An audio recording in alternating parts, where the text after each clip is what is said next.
Hey, Xbox One gamers and multi-console gamers alike, you're now rocking with your boy KOR Str8murda, and you're listening to Str8murda Podshots.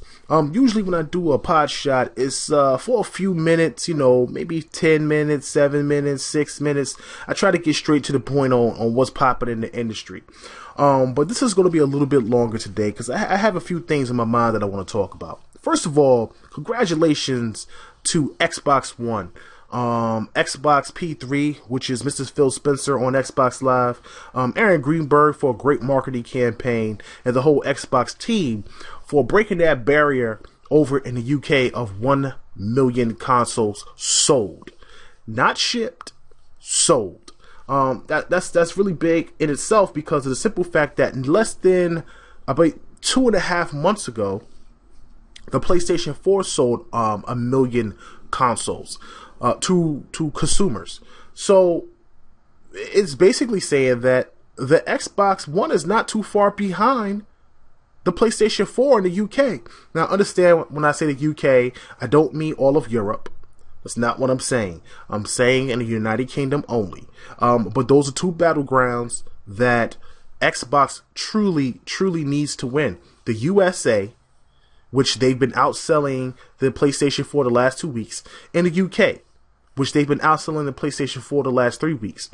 Look, man, the marketing campaign worked. Lower price consoles, free games, really dope exclusive, highly rated.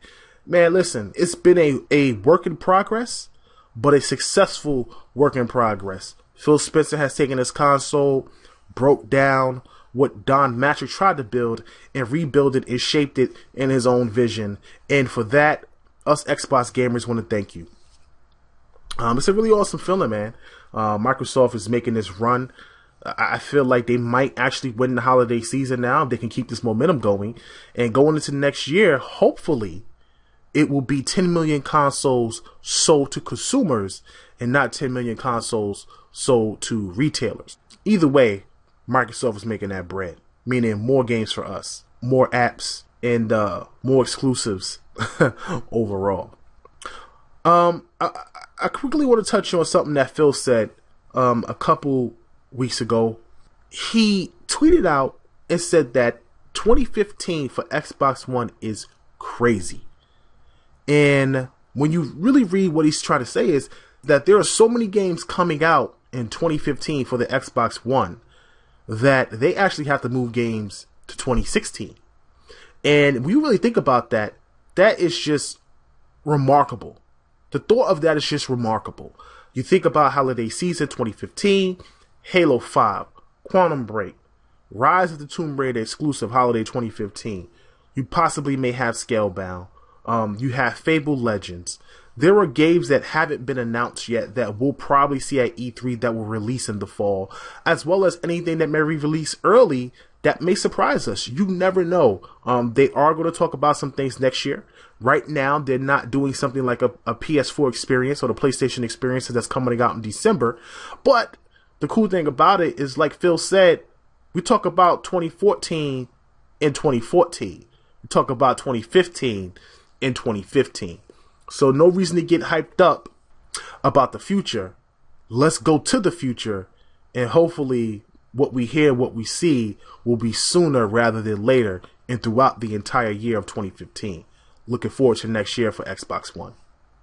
Recently, Geoff Keighley just announced that there's going to be a Game Awards show, I believe sometime next month. For Game of the Years and best racer, best action game, best graphics, you know how it is. And the crazy thing about it is when I looked at the Game of the Year nominations, and they're great. They're really good games. Don't get me wrong. They're really good games. Surprisingly, there was no Forza Horizon 2 and no Sunset Overdrive. And I have a gripe with that. I mean, you could say I'm biased. I don't mind that. But at the same time, there's no denying that Forza Horizon 2 is the best racing game this year. There's no possible way. I don't care if Cars comes out. There's no way I think Cars is going to be a better racing game than Forza Horizon 2. It's the best racing game on any console. 1080p, locked 30 frames per second, beautiful graphics, just beautiful. Over 200 cars, open world, seamless multiplayer. What can you say about this game that's not a positive? It's a special game, and I believe it should have been at least a nominee. I'm not saying it should have won, but it should have been a nominee. Sunset Overdrive should have been a nominee. I understand if you only have 5 on the list, there should have been 7. Sunset Overdrive should have been a nominee. One of the highest rated new IPs released this year, exclusively on the Xbox One. Awesome dialogue, great gameplay. One of the things I hear a lot of gamers say is that it's one of the few games where traversing through a city without driving a vehicle is actually more fun because of your abilities. Grinding on rails, bursting through the air, jumping and bouncing on things, crazy exotic weaponry, different types of monsters and enemies that you have to deal with along the way. It's a great game. It really is a great game. It deserved a nomination. I don't want to say the media is biased because this was picked by journalists. And look, PS4 didn't get any nominations either. But at the same time, I don't think that this year they had anything to me that was on the same level as what Microsoft released at the end of the year. But listen, I'm not going to sit here and say that, maybe a game like Infamous didn't deserve to be a nominee. Maybe it did, maybe it didn't. All I know is that the 2 games that came out for Xbox One should have been nominated, in my opinion, and they weren't, and that's disappointing. And I really hope that people start to recognize that Xbox is putting out some really awesome quality content, and they just don't try to knock it like, this year was boring, or next year would be better. No, this year was awesome. This year was awesome. No matter how you knock it, Titanfall was a good game. It wasn't great. It was overhyped, but it was a good game. Halo, even though it's a broken mess of multiplayer, still delivers in the campaign part. People act like Halo's campaign is not important, like it's secondary. It's one of the few games where there's really a 50-50 balance between campaign and multiplayer, where you really need both for it to really feel like Halo. It's Halo. 4 games in one. Hopefully they can get the multiplayer going sooner rather than later. But for what it's worth, man, it's a phenomenal package. It's one of the few packages that I can say that is worth the money. Maybe actually it's underpriced, if you could say. If they get the multiplayer working. Please don't let it be Drive Club number 2. Please don't let it be Drive Club number 2. You also had Sunset, which you already heard me talk about. You have Forza Horizon 2, which you heard me talk about. We still have Ori and the Blind Forest that's supposed to release this year. You had the sleeper hit in D4, which was a really good title, especially being one of the few Kinect games where it makes the Kinect seem viable. You don't need it, but you want to play with it because it actually works better with Kinect. You imagine saying that? A game that actually works better with Kinect and actually meaning that it really does work better with Kinect. D4 is an awesome game. If you haven't picked it up, pick it up. A lot of great games came out this year for Xbox One. A lot of great games. A lot of great apps. A lot of great features all throughout the year. It was a great year for Xbox. If you have a PlayStation 4 and you don't feel that way, I'm sorry for you. But I know a lot of Xbox gamers feel differently. Xbox had an awesome year, and I think it's only going to get better. Finally, I just want to touch on 2 quick things. Tick Podcast tries to bring you guys content that you will enjoy, that you will love. And we also try to reward our subscribers and the fans and the people that listen because you guys are very important to us. I always reiterate that.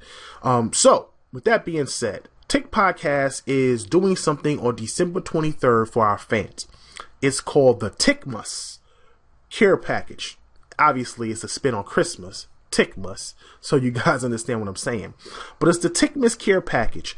It's going to include Dragon Age, Alien Isolation retail copies, and Ori and the Blind Forest digital copy giveaway for 3 lucky fans that check out our Twitch stream on December 23rd. We'll be streaming for up to 4 hours, and every hour we'll play 1 game. The first game we'll start out with is Dragon Age. At the end of that hour, we'll have a raffle for people who are subscribers and sat through our stream for the entire hour of the Dragon Age stream. And at the end of the stream, we'll reward somebody by pulling a name out of a hat, and that person will get a free hard copy of Dragon Age. Same thing for Alien Isolation in the next hour, and in the final hour, Ori and the Blind Forest, you will receive a digital code to purchase Ori and the Blind Forest. So guys, if you really want to try to win some free games, if you're really into the games that we just announced, please check us out. TiCmas, if you haven't friended us on Xbox Live, is TiCmas, TIC space podcast. Look us up, send us a follow, and we'll follow you back. Check out our Twitch stream. Go ahead and sub to that, and we would greatly appreciate it. And hopefully we see you on there and you win some free games courtesy of TiCmas. And finally, we got something special. This is for all gamers. It's not just for Xbox. It's for PlayStation. It's for Nintendo. It's for PC gamers. If you're listening to this show, thank you. Thank you, because this is an Xbox-centric podcast and an Xbox-centric show. But this particular thing is for all gamers. TiCmas wants to start a web series.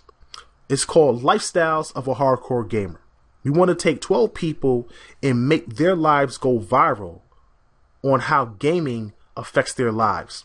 It can be if you're a collector, maybe you might be having issues with your wife. You could be addicted to gaming. Maybe you have a confession. It could be anything like that. Anything that's deep down inside, but gaming is having a major effect on you. There's a lot of people out there. You'd be surprised at how many people have these emotions and feelings and troubles that they're dealing with, and gaming is their escape, or gaming is hurting them and hurting their lives. I want you guys to feature on our channel and be a part of something special. There's no shows like this. Nothing like this at all, where you record your life. We just want a day or two of your everyday life and how gaming affects you on a regular basis. And we want to crunch that down into a 30-minute show and show it once a week. One new episode of a new person and how gaming affects their lives, whether it's good or bad. And I think that is very special. I think it will be an awesome show. And if you're interested in doing it, if you're one of the guys that I'm talking about, or if you're one of the girls that I'm talking about, please hit me up. Check out my email in the area description below the podcast video, and send me an email. Shoot me an email. Let me know you're interested, and I will give you more details on what the series is about and what we are looking for and how it will be done. If you can't contact me through email, hit me up on Xbox Live. We can chat. My name is KOR space X space straight murder.